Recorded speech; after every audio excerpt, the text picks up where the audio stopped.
everyone. This is Claire Cooney and Pino hosting these incredible poets for our Poets for Amnesty International reading.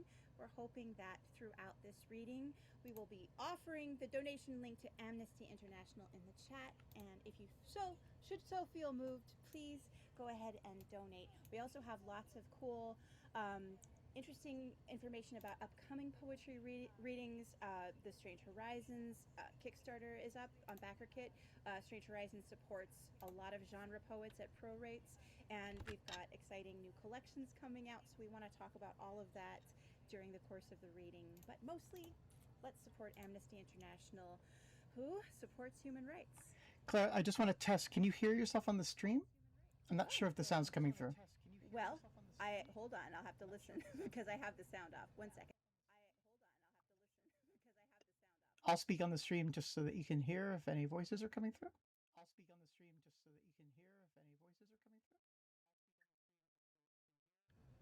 Okay, try again. I mean, I think I could hear it, but try just talking for a little bit.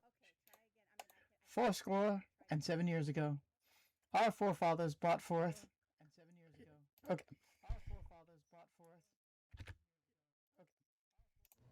They say, oh, this is Gwyn. Gwyn's there. Hi, Gwyn. Gwyn says that they can hear me, but not as loudly as Carlos. Maybe that's because I have the air conditioning on in here.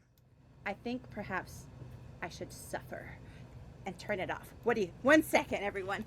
Well, I was going to say I just cranked up that audio, so maybe others in the stream, by the way, thank you, stream, for being here. You can let us know if her sound is better when she comes back and speaks. I don't know, Gwyn. How's that? Is that any better? We'll see.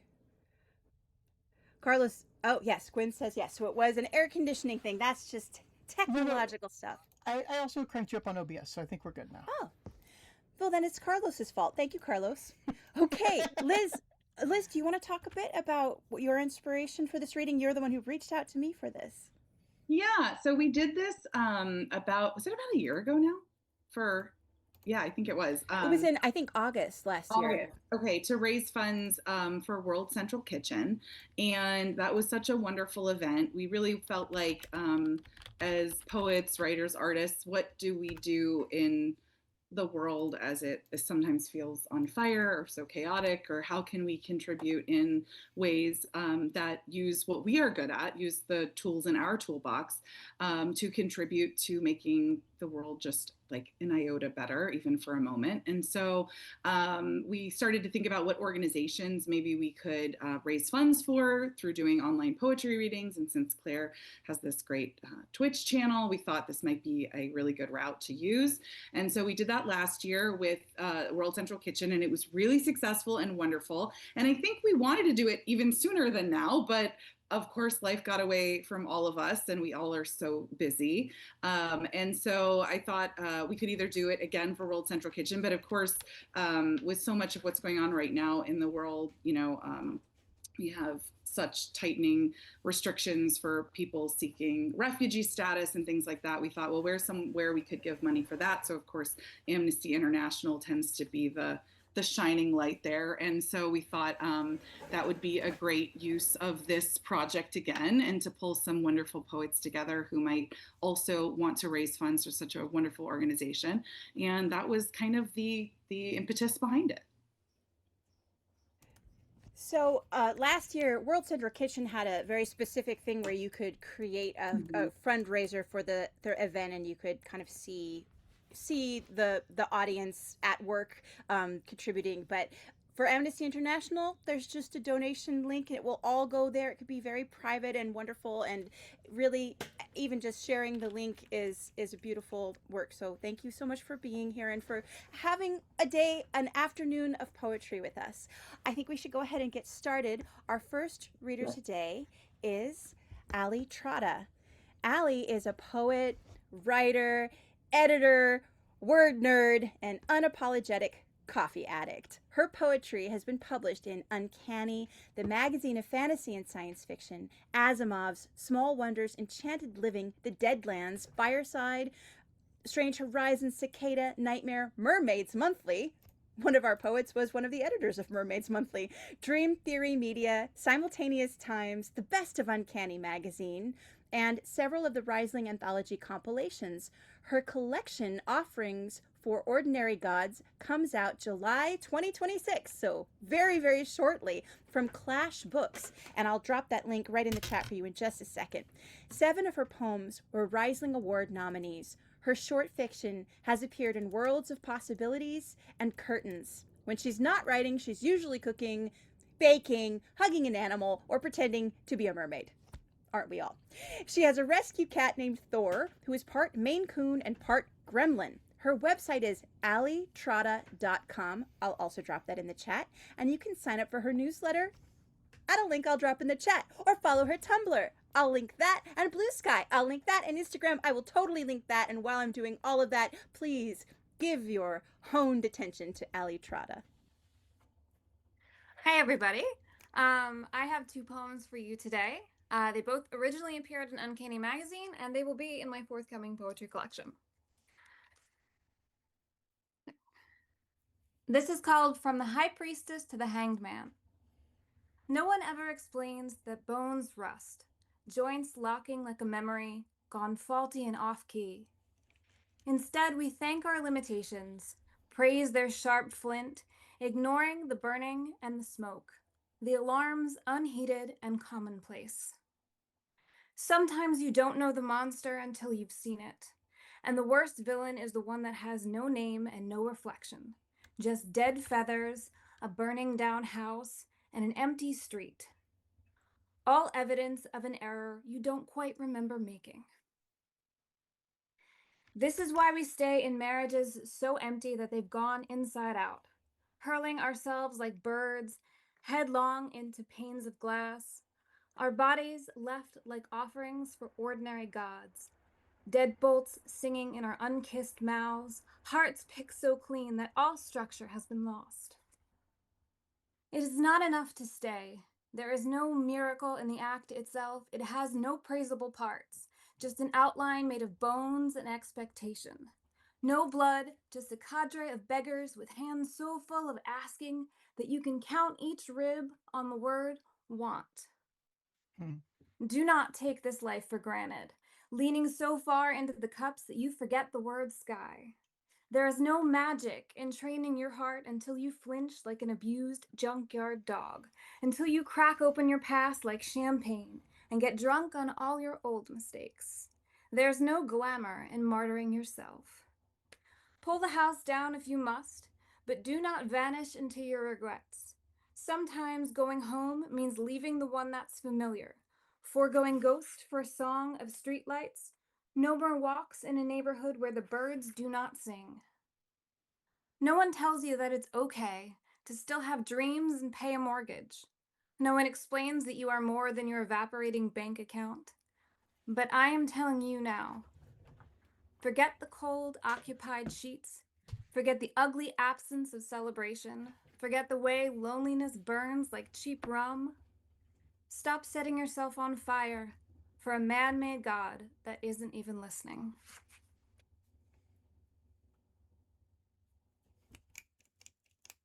Okay, this one is called Of Monsters I Loved. I spent years pulling my heart out from behind my ribs, certain that I didn't need it.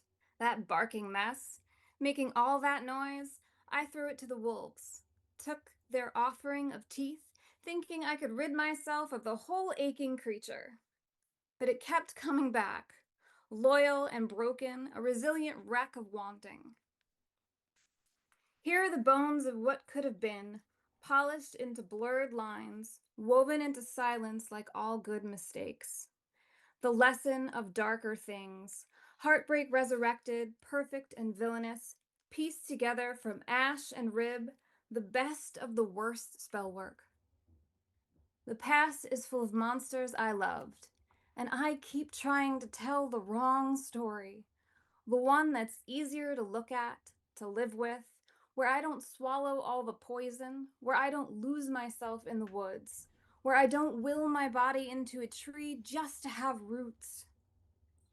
I am a treasury of things gone wrong, a roadmap of the unpromised, mouth full of rubble and ruin, and I could hand you the words as bright as stars, unmistakable. But it's not the darkness that earned my silence. It's 1,000 years tethered to a rock, talons tearing out my liver. At some point, you just stop screaming. Sometimes the ache of it all feels immortal, but that's just fear spinning gold into straw. And the only thing to do is name it. Say the words out loud, tame the wolves, tell the right story. Go home. Mm.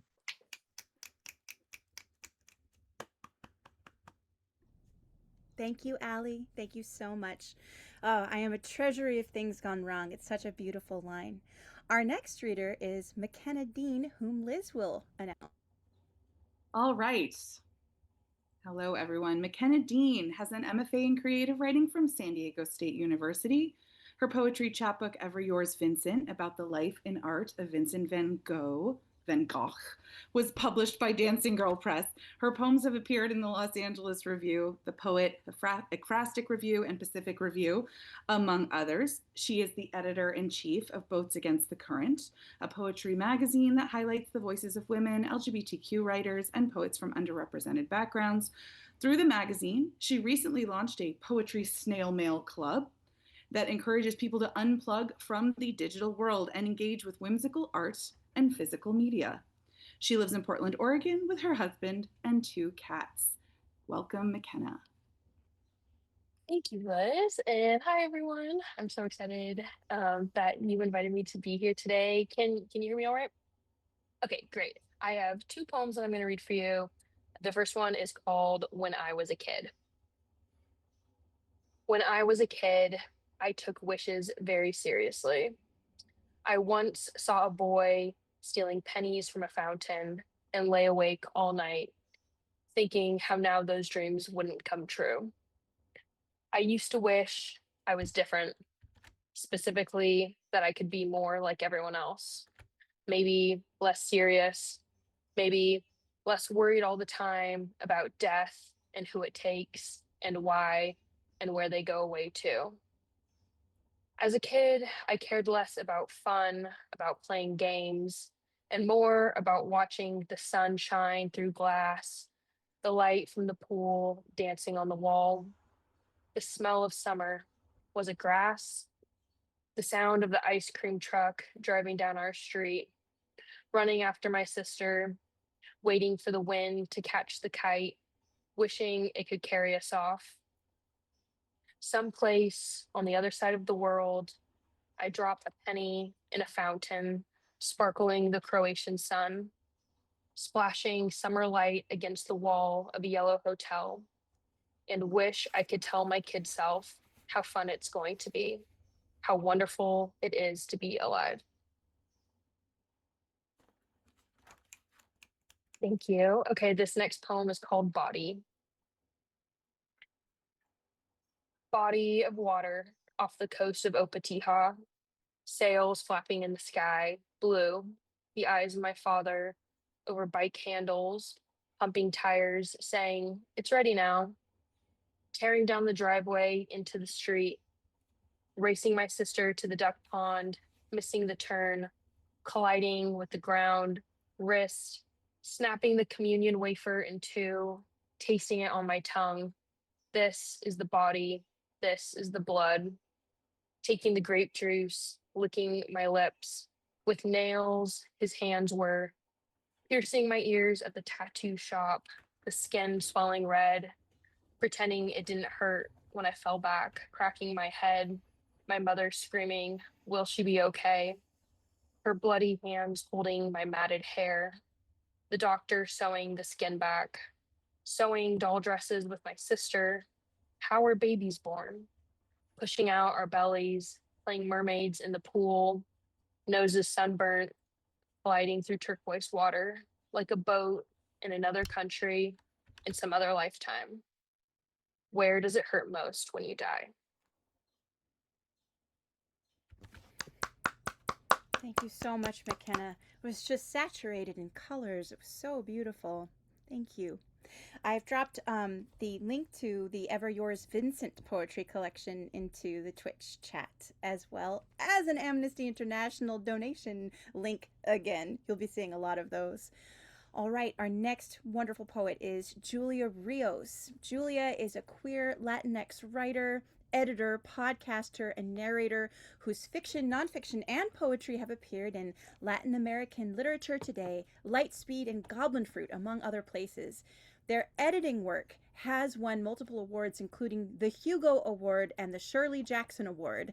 Julia is a co host of This Is Why We're Like This, a podcast about the movies we watch in childhood that shape our lives for better or for worse. They've narrated stories for Escape Pod, Podcastle, Pseudopod, and Cast of Wonders. Take it away, Julia. Thank you.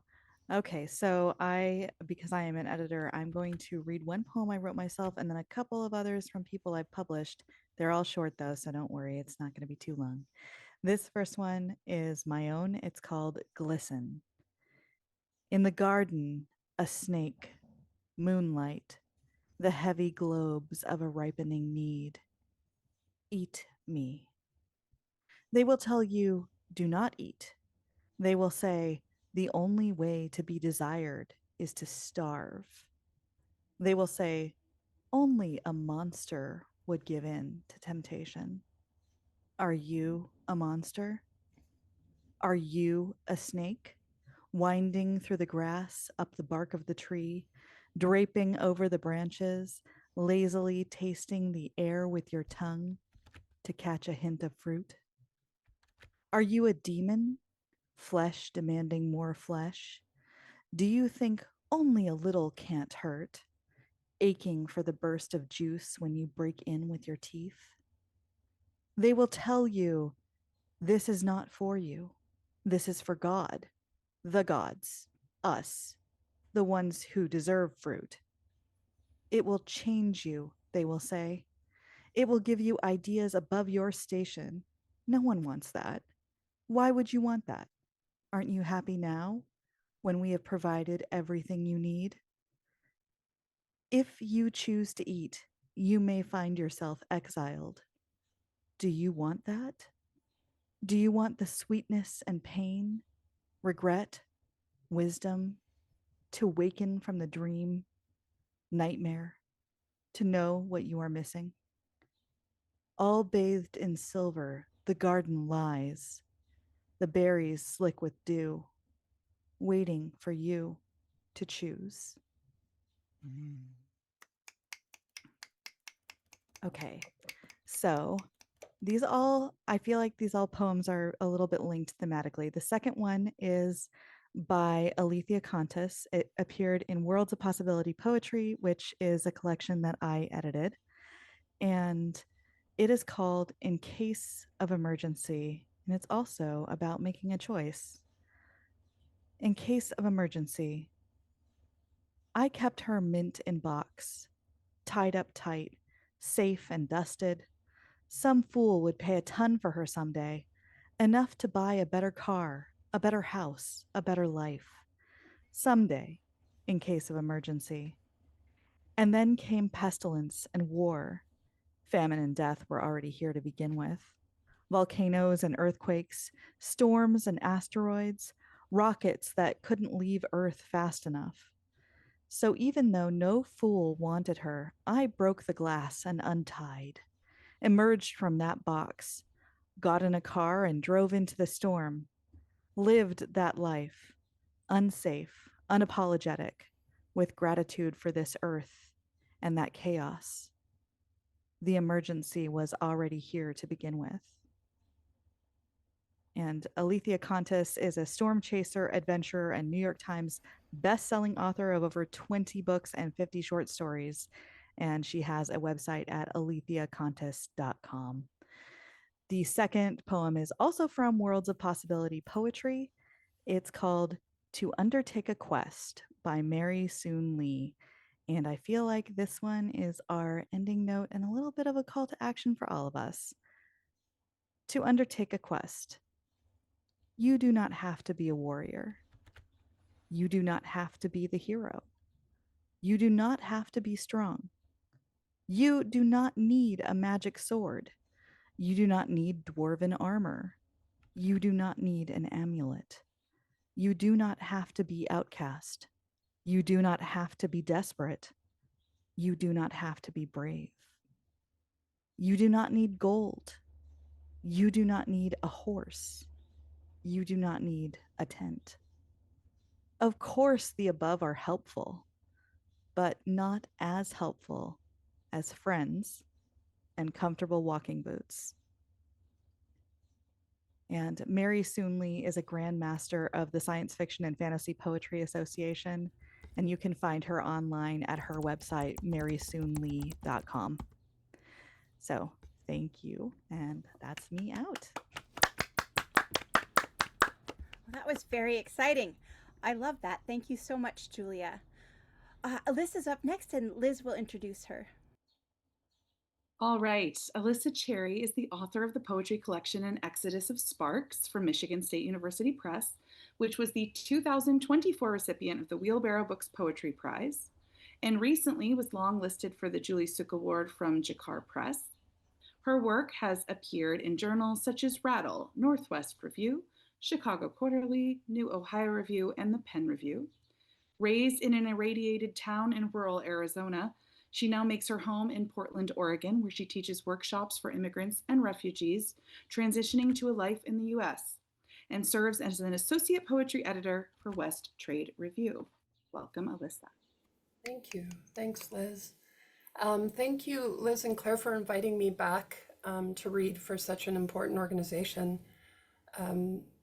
I am going to read one poem that's a little longish, almost like the length of two short poems. And in order for people to enjoy this poem, you should know that I'm going to talk about someone whose English name is Maria Smith Jones. She was EAC, and she was the last EAC speaker in the United States. So when she died, that language became extinct. And her EAC name, which I won't try to pronounce here, but the translation of it is a sound that calls people from afar. And I reference that within the context of the poem. And the poem is called Mass Extinction, but it is a love poem. Mass Extinction. We kiss in front of the mineral case at the Museum of Science and Industry, our backs turned to the Science on a Sphere display, where the polar ice caps repeatedly shrink back at 30 frames per second, driving my point home. Like everything else, this love is finite. So your stamina, so my attention span, even our bones, which will be the last of you and I to go. Speaking of bones, I sometimes bury my 27 hand bones beneath your thigh and marvel at the length of your femur on our long drives that require perfect silence while we listen to an album start to finish the way no one does anymore. We met in the twilight of the Amur leopard. Fewer remain in the wild than in captivity by more than half. And anyone who has seen one pinned in place, golden musculature constantly rotating, coal-lined eyes seeking escape, must find this fact staggering. We will still be together when the last vaquita struggles in the deadly embrace of a gill net. Maria Smith Jones died in 2008, and the EAC language died with her. Gone, the EAC way to tell someone they are loved until the end of time. I know we don't deserve to keep what we haven't cared for. I'm running out of ways to say, I care for you. If I live to be 80, 90% of the languages we speak will be extinct, leaving only a fraction of words to sound the alarm, to comfort our babies, to tell you when the potable water runs out, that even after the wildfires, the wars, the droughts. I'm glad it was you who walked with me across desert onion and yellow coneflower toward the end of days.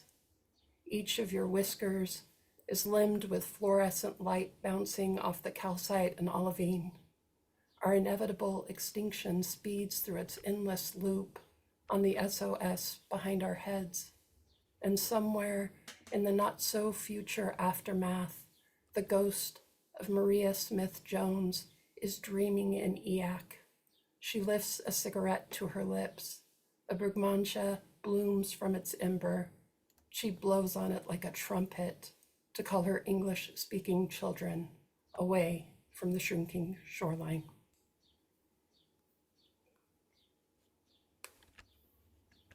Thank you.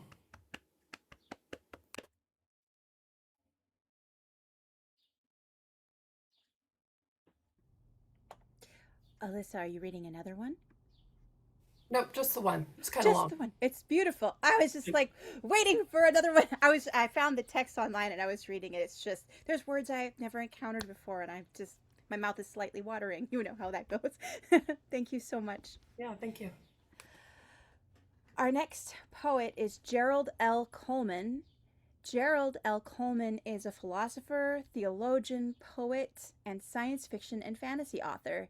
He is the author of the epic fantasy novel series The Three Gifts, which currently includes When Night Falls, Book 1, A Plague of Shadows, Book 2, and are being prepared for re-release. His speculative fiction and essays have appeared in numerous anthologies and magazines. His poetry has appeared in journals, magazines, and anthologies including Pluck, the Journal of Afro-Latin Arts and Culture, Drawn to Marvel, Poems from the Comic Books, Blackbone Anthology, the Locus-nominated Year's Best African Speculative Fiction in 2022, and This is the Honey, an anthology of contemporary Black poets. He has been a guest author at multiple conventions and a guest author, poet, lecturer at many universities and book clubs. He's a Scholastic National Writing Juror, a co-founder of the Afro-Latin Poets, a Rising Award nominee, a Locus Award nominee in the anthology category, and an NAACP Image Award winner, anthology contributor, and a fellow at the Black Earth Institute. His newest releases include a collection of SF&F short stories entitled From Earth and Sky, and a collection of poems and micro-essays entitled Incendiary. You can find him at geraldcoleman.com. I also want to say that in a week, Gerald is having another poetry event for Juneteenth, and I'm going to drop the ticket link right there in the chat for you all to enjoy. All right, Gerald, can't wait.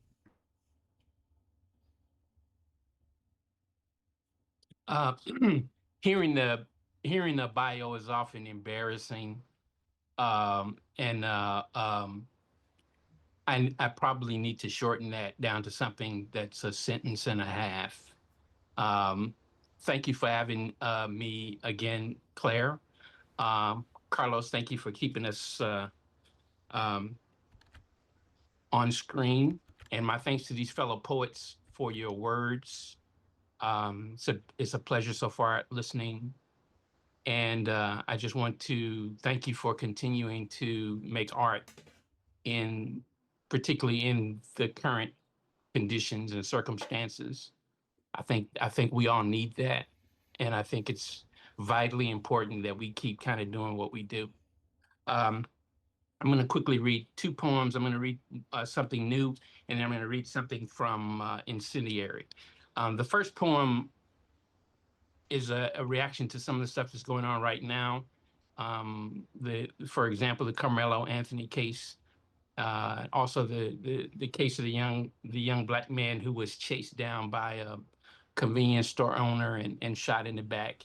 And none of this is new, but this poem kind of came out of that. It's prefaced by a quote from James Baldwin.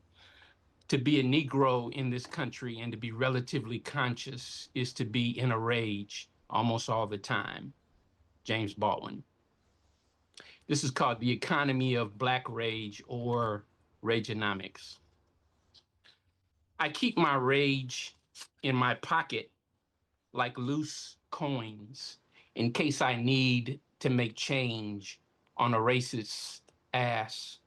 They like writing checks with their hands and mouths that their ass can't cash. I keep my rage in the closet on a hanger covered in plastic, fresh from the cleaners, ready for a special occasion because Black men die from hypertension, and I don't like my rage wrinkled. I keep my rage on the small back burner where it can simmer because Black men who boil may boil over, and the world has proven it can't handle that much humanity from people who look like me. You will celebrate Mars, the god of war, place his statue in museums, speak of his virtues, even his vices with reverence, because white anger is not reviled, even when Zeus blankets humanity in toxic masculinity. You will excuse his excesses as grist for the meal of bread and circus.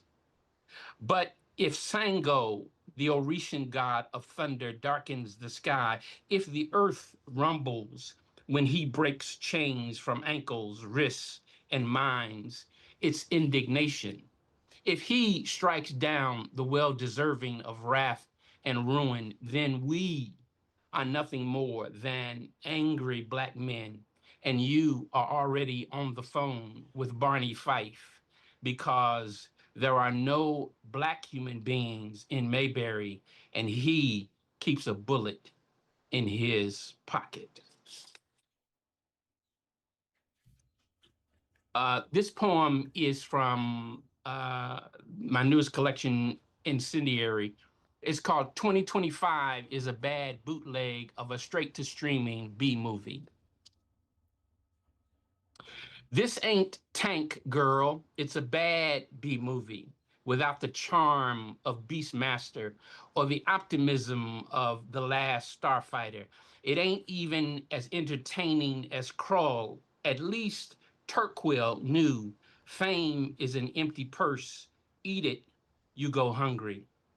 This ain't Willow. It's a straight to streaming dumpster fire without the gravitas of Howard the Duck or the heart of The Last Dragon. At least Sho'nuff really had the glow. This shit is giving B movie and giving it a bad name. Even though we call it reality, it's a scratchy bootleg with people walking in front of the screen, talking over the dialogue. 2025 is ghetto and not even fabulous, all because an incompetent con man with a bad toupee and a tacky spray tan played white folks America's favorite song, White Supremacy. Thank you all. Thanks, Gerald. Oh, what power. I am looking forward to your Juneteenth reading if I will be able to sign in. But if not, I'm so happy to support it. All right. I think our next reader is Blaz. I don't know if Blaz came. He is not able to attend. Okay. But so that will be Lisa. So Lisa Bradley. Oh, I'm very fond of Lisa. I'm very fond of everybody here, actually. Lisa and I are part of a small group email thread that just sometimes tells each other about our days in email, which seems so old-fashioned these days, and it's so relaxing, and I love it. Lisa is a queer, disabled Latina originally from South Texas and who now lives in Iowa. Her poetry has appeared in fantasy and science fiction, Nightmare Magazine, Strange Horizons, and Uncanny, among other venues. She co-edited with poet R.B. Lemberg the Ursula Le Guin tribute poetry anthology, Climbing Lightly Through Forests, published by Aqueduct Press. Since 2022, she has been a poetry editor for Strange Horizons. Her first collection of short fiction and poetry is The Haunted Girl, very beautiful collection, also published by Aqueduct Press. Her debut novel is Exile, published by Rosarium Publishing. Learn more at www.lisabradley.com or on Blue Sky at cafenowhere.bluesky.social. Thanks. And thank you for organizing this, you two. This is a really good cause, and I'm happy to be a part of it. I have 2 poems to share today. The first was published in the Magazine of Fantasy and Science Fiction, the September 2025 issue. Moctezuma III. Sometimes I catch myself counting backwards, plundering memory for any glimmer of a sign that foretold the space whale's arrival. And yet, like a clumsy fly fisher who lumbers into the stream, I come out with nothing but a tangled line. What is the difference between sign and superstition? The Nawa believed a screech owl's cry in the night foretold death. They knew that to hunt the pelican and miss was to doom your boat to capsize. To see a deer killer beetle meant soon you'd shame your household. I miss the signs of the good old days. In 1510, the Texcoco seer Nezahualpilli predicted the fall of the Nawa. Or so said the Franciscans who retconned colonization. By their account, these 8 omens proved the Indians' capitulation was preordained. Some signs were subtle to the modern eye. When all the world's an inferno, 2 temples burning down don't merit mention in the chyrons. Comets can hide behind smog and paywalls of esoteric academics. A boiling lake is but a billboard on the road to ecotastrophe. I can't recall any cosmic clues that spaceships bigger than blue whales would soon darken our skies.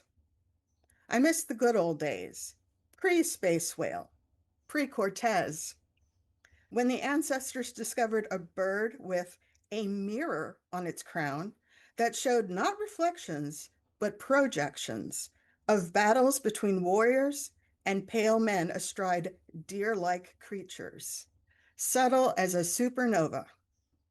Nor was there ambiguity in the rumors of 2-headed monsters running wild in the streets. Unless that wasn't the ancients' 8th warning, but the first of ours.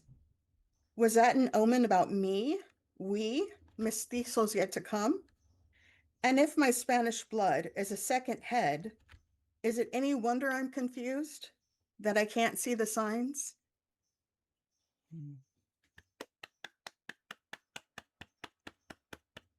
Thank you. The second poem is as yet unpublished. It was inspired by the embroidery project of Bordamos Feminicidos, which translates to We Embroider Feminicides. It's called Stitched Souls. How softly a soul may slip away, like a tear in a tsunami.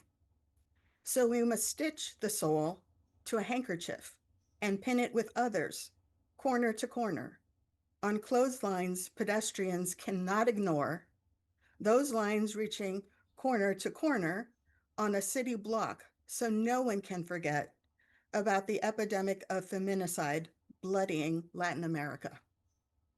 Here flutters, in plain purple font, Rosa Cecilia Reyes Hernandez, 21/02/2007, Reynosa, Tamaulipas.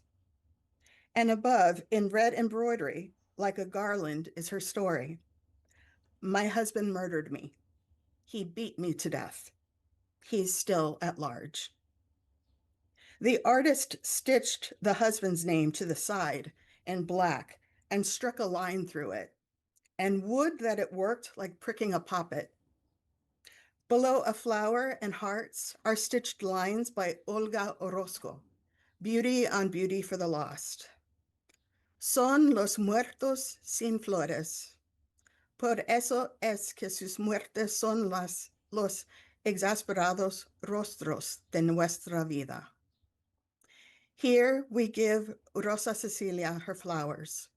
Here we bear our exasperated faces. Here we demand justice for our sisters.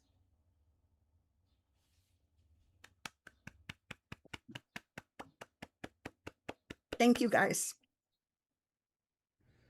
Ah, this just gets you right in the center. Okay. All right. Liz, please introduce Adam, our next poet. I shall. Adam Stutz is a neurodivergent poet and the editor in chief and publisher of the Broken Lens Journal. He is the author of one chapbook and 3 books of poetry, including The Sham Tapestry and Compunctions and Thefts from White Stag Publishing.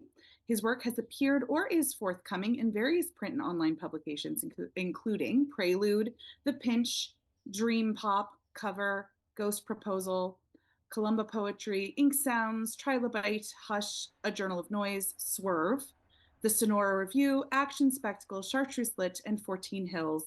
You can also find his work at stutzwrites.com, which we can drop, and he currently resides in Los Angeles, California. Please welcome Adam.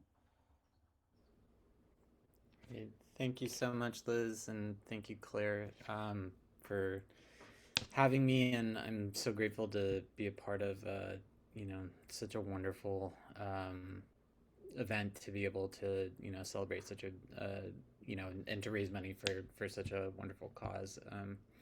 I have 3 relatively brief poems that I'll read, all relatively new. So I guess bear with me, because they're probably going to be revised again at some point. So, a brick.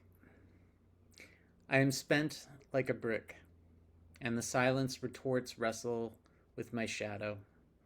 A tracking mechanism, my tongue is on the verge of eviction from my mouth. A truculent infection knotted to my throat, all blue shiver and shake. Morning means a dove is the best breaker of silence in gold light. And grace is the elusive syllable of morning, moving like an arabesque. Grace, you are a filament flickering in threat. You are hope feeding famine. Part-time vowels. Tonight I listen to the language of owls, while my grief undulates and waves.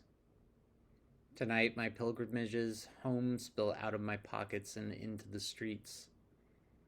Tonight I'm 2 miles past an odometer's palindrome and am bewildered by distance. Tonight I am ready to become an archive of greeting cards pulled from a flood. Tonight my anxieties and tragedies are wired together by a strained engine. Tonight my language feels like weathered part-time vowels. Tonight 20 years of no sleep feels like professionalized grief. Tonight I listen for my father's song in the air pregnant with requiem. Tonight I stare at the face of the moon wearing its crest in a sea of heavy clouds. Tonight I watch the house lights flicker as if to say good enough with an exhale. The parade.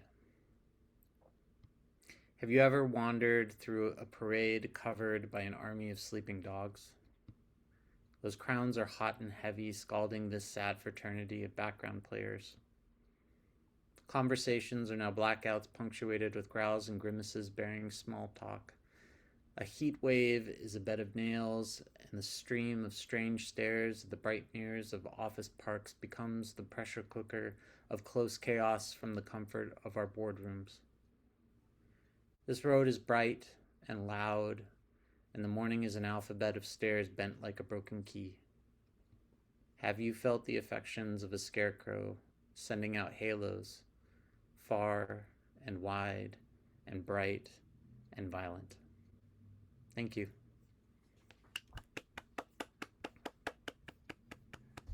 Thank you so much, Adam. So beautiful.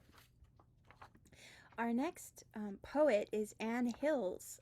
Anne Hills is best known for her rich vocals and interpretive work, being featured on many recordings, along with her own busy catalog.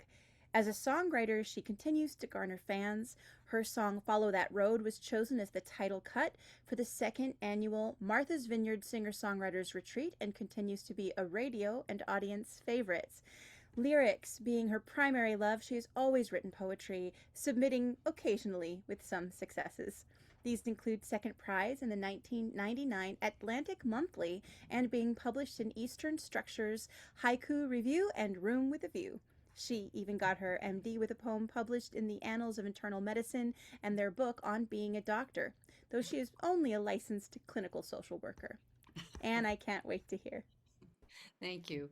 I'll have two short poems and a little bit longer one. I thought the first one, because when you write lyrics, when you're writing to music that's been sent to you, it's a whole different thing. You know, I find that when I went back looking at poems, I just kept editing them. I couldn't choose which one because I'd find all the things that I wanted to change, you know. And when you have a melody that you have to follow lyrically, it makes a difference. So this, I've worked a lot with Peter Erskine, jazz drummer, but also a beautiful writer. And he sent me this melody. He sent me a number of times when I needed something like this to, believe in myself again. And he sent me this melody that was going to be written for a spin-off of the Hilliard Ensemble, an a cappella men's group that we had done several songs for. And this one, the music just, you don't know what you're going to write about also. You listen to the music and let the music sort of tell you. So I looked up a photograph of London during the Blitz. So the photo was called London 1941. I thought these lyrics might address Amnesty International. It's called Ash and Snow. It's actually going to be performed again in London Wednesday at St. Clement's. So it's exciting, to have your words. So this is Ash and Snow. Gray skies were shimmering. All the world waits for a sign, then falling down. Ash and snow fall on the ground, then falling down. Neither make a sound, falling on the broken ground.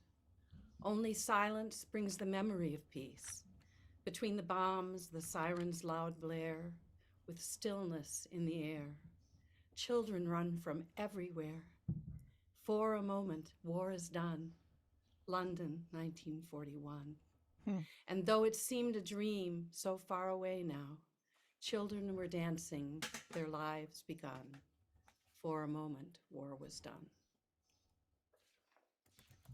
London, 1941, we took out actually so that you could do it, they could do it, and it relates to any wars. We have too many, of course. A lot of times for solace, I go to the garden, but when you're touring, that's a big problem. So this is called Botany Schmotany. I am a haphazard gardener, too little time or knowledge, the birds know it. They plant wild cherry trees wherever they choose, spread mulberry bushes around and scatter prickly thistle, those little green gauntlets thrown down. The squirrels know it, moving seeds and bulbs with wild abandon just to startle me as unexpected red tulips and small oaks pop up where the hosta should be. Rabbits, too, mock me, nibbling kale on the deck when they know I'm on the road again, and I can tell when I return to those empty leafless stems that beady black eyes peer out from under the shed, and there are soft giggles at my dismay. The word is out around the neighborhood. Once, while I was weeding, a vole bumped smack into me, stepped back, sized me up and down, and I was sure I detected a as he sauntered slowly and nonchalantly around the corner. Apparently, even the nearly blind can see it. The insects have observed with amusement my bumbling attempts at landscaping as I dig, plant, and then dig and replant peonies until they're happy enough to let the ants help them undress. And of course, the not-so-grassy yard basks in the sun of my ineptitude, with violets and dandelions inviting wild strawberries and creeping buttercup in for tea. Early in the morning, I lie in bed listening as squirrels snicker at robin's long ballad about my lackadaisical skills, while ants and bees hum happily along and daisies do a jig across the lawn. And then much of my midlife was plagued with a lot of surgeries. And this one is a result of sort of, I thought if I were to write to the the surgeon. What would I say? And it's called Sojourn. After you have scrubbed, gowned in that cold green cotton, as I fall into the dreamless land that lies beneath this icy white drift, before you reach for the scalded scalpel, take a moment to see me, where I fit in this big puzzle of the world, how I complete its picture for my family and friends and you. Take a breath and feel. Disease has humbled me, humbled us both, since I asked you to join with me the fight of my body's betrayal. We are linked together for these few hours. We will move as one being toward one end. Do not lose sight of me or let your doubts shift the movement of your hands. I am trusting you to trust yourself, your experience, the electrical impulses that fuel our quest. Listen, and I will give you what information I come across in my journey through the never, never of ether and forever. May we meet again soon. Thank you. I love the never, never of ether and forever. It's so delicious. So delicious. Thank you so much, Anne. And thank you, everyone. Thank you, the chat. Again, I've dropped all the links to all the poets and their work. Listen to Anne's music. She's on every platform where music can be found. I just love several of her albums, but the one that speaks to me is the Heart Songs of Opal Whiteley. What's that one called? Something from the Hills, Anne? No, Beauty Attends. Beauty Attends. It's so beautiful. Anyway, Beauty Attends, that album. I love it. And follow her Substack. She does a haiku a day, and they're so beautiful. Just those perfect little mots of beauty. Our next poet is Hanna Tawater, and Liz will introduce her. All right. Hanna Tawater is the author of the poetry collections Void from White Stag and Reptilia from Ayahuasca. She completed her MFA from UC San Diego in writing with a focus on interdisciplinary poetry. Her work has appeared in various publications, both online and in print. She teaches writing and project-based learning in San Diego, where she lives with entirely too many cats. I don't believe such a thing exists, but if you say so, Hanna, please go ahead. Thank you so much, Liz. And thanks to Liz and Claire for having me on this again. I'm going to read a few pieces from a new work in progress that has a consistent titling schema throughout, which is why all the titles will sound very similar. Dear Abstraction, I use my whole arm to lift you. Every single muscle, even the ones in my forearm I have no names for. The tongue is a muscle I flex around your signifier, and I am signifying this, our meaning. I don't understand semiotics or deconstructionism, but I understand you, the things we call ourselves, how to break ourselves apart, reify into new shapes. Dear Stalker, this one takes borrows some language and some scenes from the film Stalker by Andrei Tarkovsky. Dear Stalker, there's nothing else left to people on Earth. This is the only place to come to when all hope is gone. Two corpses hold each other in a dim alcove, wind-blown window shutter letting in light, then darkness, then light, an alternating current painted in pools at our feet, recited across the path opening before us, voiced through echoes rippling from careless steps. Every moment is intention. Do you believe that? Purpose and reason? A dog only follows when it wants something. What do we want when we're left alone, outside influence, when we are the gray moth crawling across a blank face half in puddle? Every body of water opens another window, the external overlaid translucent film imposed on the stillness, space to gaze into the reflection of our own drowning, to see refuse underneath. Fungal patterns painting the Rorschach that signifies our undoing. Across every surface, in every unblinking eye. There is a room inside each of us where we are God. My room is polluted, my godhood perverse. Weapons of man, decaying chemicals leaching swirls and plumes across my reflection, gray eyes staring back at brittle steel worth nothing. Do I only write this to prove that I am worth something? To make myself consumable and therefore possessing some value, seek refuge from a misery I cannot place nor name? Is this poem a device for testing the human soul? No, it's a bomb, and it whispers, if there were no sorrow in our lives, it wouldn't be better. Dear Will Song, they're dying, my student says, leaning forward in her seat, of broken hearts. They can't hear each other, so they can't find love.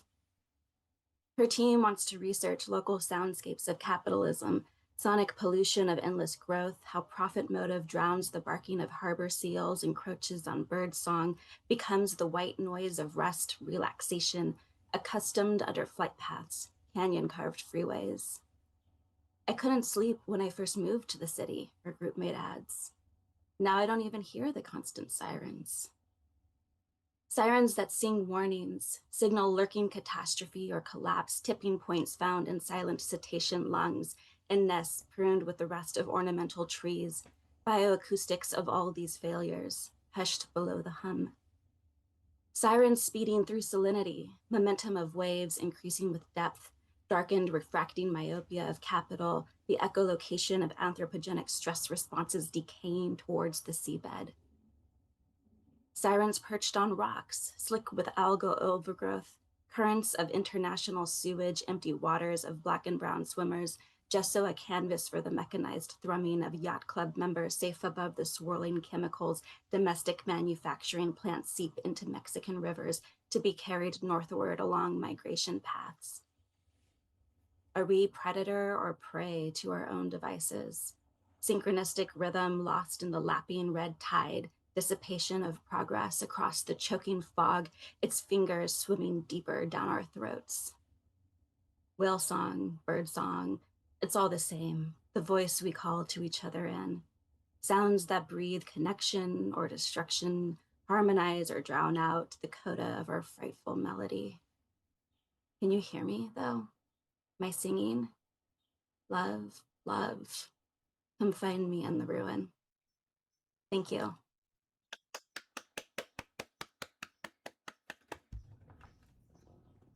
Congratulations on your new collection, and I hope you let us all know when it's coming out so that we can all get it. And that goes for all of you poets. Please reach out and let us know so we can support you, or even have a whole other poetry reading just for people with new collections out. That would be so beautiful. Thank you so much. Our next beautiful poet, I can call him beautiful because I'm married to him, but I think anybody could call him beautiful, and I would agree with them, is my husband, Carlos Hernandez, who is the technological genius behind casting us from Zoom onto Twitch via OBS, which is something I still have yet to learn how to do.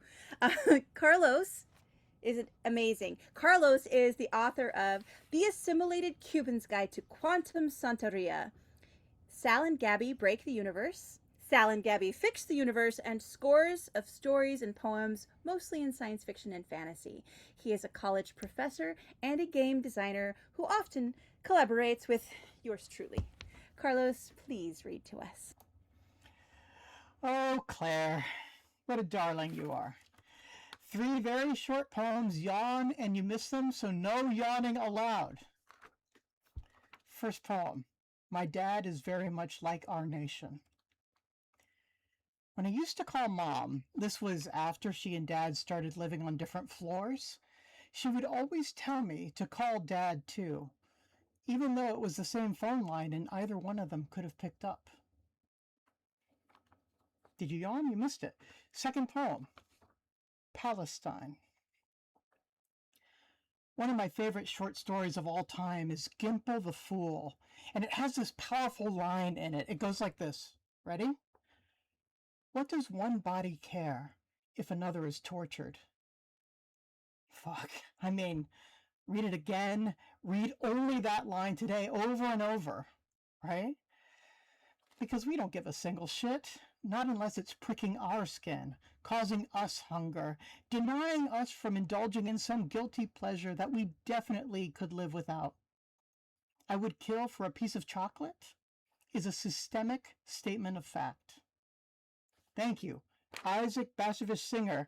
You spoke my wicked heart back to me with that line. Anyway, I've been looking for a poem to put that quote in for literal decades.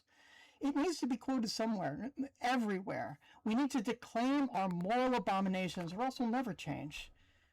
But I've never found the right place for it. I mean, what would I even call such a poem? Carlos, before the third poem, because I only see my big face on Twitch and I want to see your big face on Twitch, is there a way to show yourself or because not? I'm broadcasting, I think you might not be able to see me because I'm the one who's leading the Zoom. So maybe you can just sort of like move your lips and that way people will get the verisimilitude.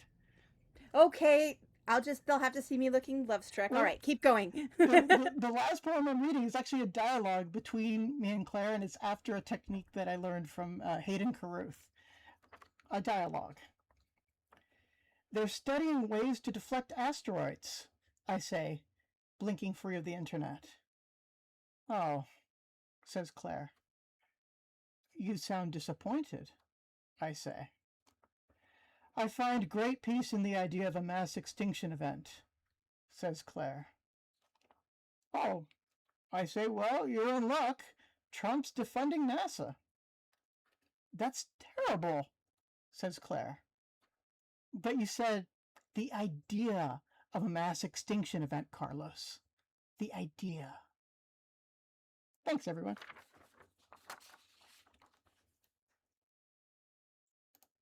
It's true. I find there's a whole chapter in A Brief History of Nearly Everything on cataclysmic events that I just found so soothing. Because there's nothing I can do about the caldera of Yellowstone. And it could just happen at any moment. And I love that. I'm going to introduce my wonderful co-host, Liz Pino Sparks, to whom we owe this event today for her go-getter attitude. Liz is a writer, musician, and teacher. She lives in the southwestern United States, where her ancestors have lived for thousands of years. You can find her work in Hayden's Fairy Review, Boats Against the Current magazine, and others.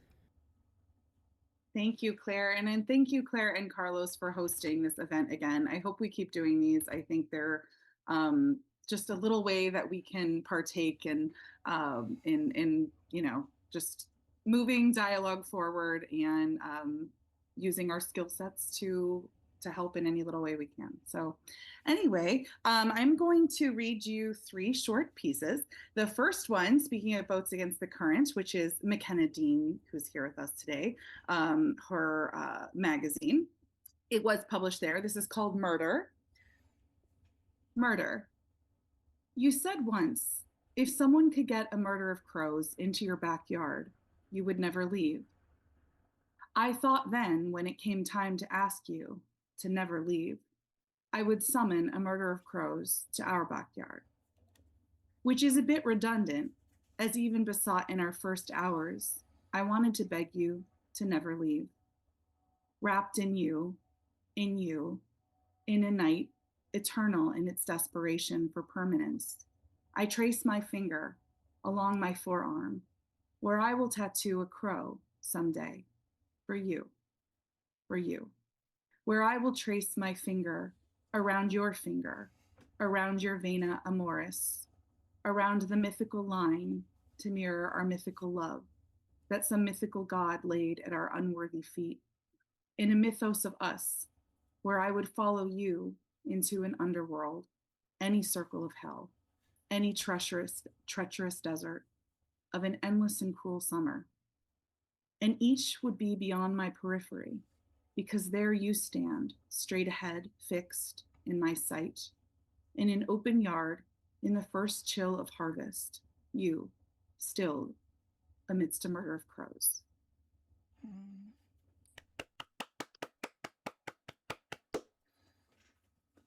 Okay, this next poem is called Keel. Before this boat, I knew the ocean, the tumult, the violence, the temper of an angry husband, the kind who seems soft most of the time until he shifts with a wind you're never expecting. I knew the capsize, the fierce paddling of my own legs, tiring, desperate for a rest that would mean only drowning. Tentative now, I climb in, reaching my bare toes from the dock, resting them into the teeter, shifting my weight to find where the water will hold me. When it seems safe enough, I sit, pulling my knees into my chest, wrapping my arms to hold myself close, like a child seeking safety, and I let the slow lap carry me out. Paddle dipping below the surface, I beg the water to hold me. Cradle this keel, like my hands cup water for my son as he reaches his lips into the concave. Hold me, hold me. It says it can, says it will. Hold me. I feel the weight of me, the bending of wood beneath me. I am afraid. I feel the curve that in past times has come before the break. I know the bowing of the floor before it gives in and gives out. I feel the water steady my arm, steady.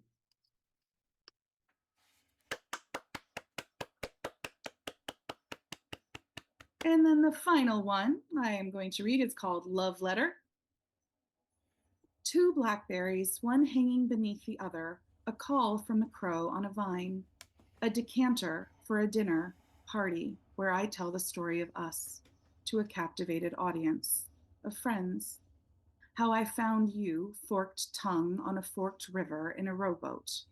After we rode a ferry, an island appeared out of the fog. I wrapped my arms around you from the back. I kissed your neck. You leaned both into me and also away.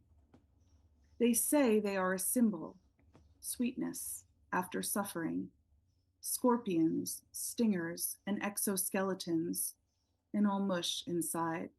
They say they are a symbol, sin and remorse, Satan falling into the bush, redemption, resilience. One crow alone. He shares this ecosystem. He eats this berry.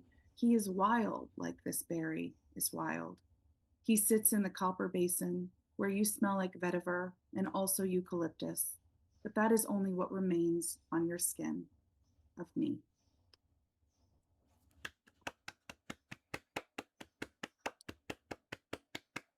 Thank you. And Thank now you. I shall introduce the wonderful, wonderful Claire. Claire and I have known each other, by my count, 31 years. Does that feel right? Yes, in fact, we've known each other longer than I've known anyone else on this Zoom. Yeah, 31 years. I did that math just before this, and I thought, well, that's not possible because neither of us has kept 31. So what can we say? It's magic math. Anyway, Claire CSE Cooney is a 2-time World Fantasy Award-winning author, a Rising Award-winning poet, a game designer, a SAG-AFTRA voice actor, and the singer-songwriter Brimstone Rhyme. Find her on social media via her link tree, which we will drop here, I assume. Oh, probably. Perhaps. Yes. Great. Take it away, lovely Claire. Oh, I had a hard time finding poetry for today because I was doing the Sitzfleisch Poetry Hour, which was like our Monday night, 1 hour a month. You can write poetry, I told myself and others who joined me. And then I realized I sometimes couldn't, when I was getting up at 5 to write novels in the morning, that the 8 o'clock hour of writing poetry was actually a little beyond me. Thankfully, somebody else took over running it, so those dedicated poets are still there writing poetry on Monday nights, and I'm jealous and a little forlorn of like the amount of poetry I haven't written this year. But this one I wrote in March. I found it in my journal, so I just typed it up today. So it's very first drafty. Friday, March 20th, 2026. And just like that, it's spring. Bombs fall in Israel. Blue jay on my windowsill. Little girls dead in Minab. Apartments sheared in Lebanon. The price of oil, the cost of lives. Offshore wind farms halted in their nascence. A people grown complacent. Me at my window, complacent, listening for the morning doves.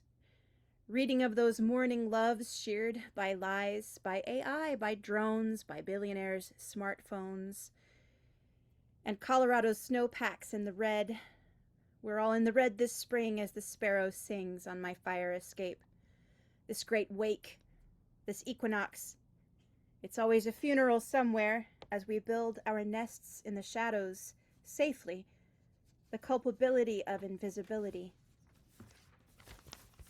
And then I wrote this one, When the Mud Comes, off. I read an article, I don't know why I was researching like the most expensive houses in the world. I was trying to think of like how to write a haunted house. And I read about this one that was so expensive that the person who designed it went into debt and then nobody could afford to buy it. And then it's just like slumping off a mountainside with every year the mudslides come, and it's just like rotting. And I thought, what a metaphor. When the mud comes. The pallid house, the livid house, it ate the proud, it ate the young, it reached out with its scarlet tongue, or were those roof tiles gleaming? Those fine fat lawns, those glossy shrubs, their roots like squirming worms and grubs, the tennis courts, the swimming pool, clear as vodka, warm as drool. The Maserati on the drive with scarlet leather stitched in black, seamless, keyless, gazing back, sharkskin, poison, mercury. Glass wine cellars, marble halls, Mobius sculptures, mirrored walls, cat's cradle for a chandelier, sinewy and trochlear. Years it feasted, years it tasted, the smooth and luminous, silken fleshed. They entered lavish, left in debt, no more backward glancing. And now the house is grown with mold, the fungal house, the charnel house, the fly and rat, the luckless mouse, these are for its wasting. And on the mountain top it rots, and on the mountain side it slumps, and down the mountain slope it slides, when the mud comes, when the mud comes. And then my last is, it's like a book report. It's a poem about a book I wrote. It took me 2 years and 7 days to write this poem about this book I read called 1,000 Acres by Jane Smiley, which is a work of historical American fiction that is sort of, if you look, it's a Pulitzer Prize winning retelling of King Lear in the American Midwest in the mid-20th century. And I wrote a poem about it because I had to, but also it had such a feeling of, part of like this feeling of where America comes from and why so many of us are like this. So on reading Jane Smiley, 1,000 Acres, this I wrote in 2022. Now, the book itself, trade paperback, Americana colored, some bleach field or other on the cover. The book itself was nothing much to look at. Creased a bit, battered a bit, yellowing and dog-eared. Read maybe once, but loved for all that. Read thoroughly, pored over and furrowed through. A lived-in book. This book, then, acted on me like slow poison. I became porous, mottled, like my left mandibular cuspid, the one that never looks clean. This book stained me, made me more, the way a stain can make a floor more floor. Less perfect, yet idiosyncratic, the way a scorch mark makes a tea towel perfectly your own, the way a scar can make a home. Somewhere on the map of myself, this book pinned a "You Are Here" sign to my skin, ate its acid splash all the way in, and there I was, inside its pages, invisible and onlooker, voyeur and passenger, passive, yet more present to its moment than to my earliest memories. Slow and deep, I sank in it, seeping dark fluids into that wrecked landscape, until we stuck together, those pages and me, stuck with a gross moistness, like old brown boots to an abattoir floor, like a housefly to a cobra lily. It was not beautiful, that butchery. It was not kind or generous. I never want to go again into that poisoned land, nor hold the book in my naked hands without gloves between me and its radiant stink. Yet how can I regret the days I spent there, staked thigh-high in tides of pig shit, flayed ribbon raw on a scarecrow pole, eyes pinned to the tops of my sockets, sick to my bones with the holy act of staring at the sun. Thank you. Well, dear chat, thank you so much for sticking with us this whole time and listening to poetry on your Sunday afternoon. Poets, thank you for your generosity and your great good work and your sensitive minds and your eye for beauty and your hearts for horror. And thank you so much for helping today. Thank you, everybody. So happy to see you and so thankful for you. Thank you, Carlos, for running the tech end of things again. Thank you, Carlos. Thanks, everyone. Yeah.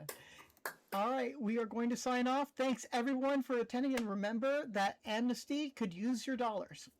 I will drop it one more time in the chat. But for now, bon voyage. Bye. Thanks to all the other readers. It was nice to see you all. To meet you all.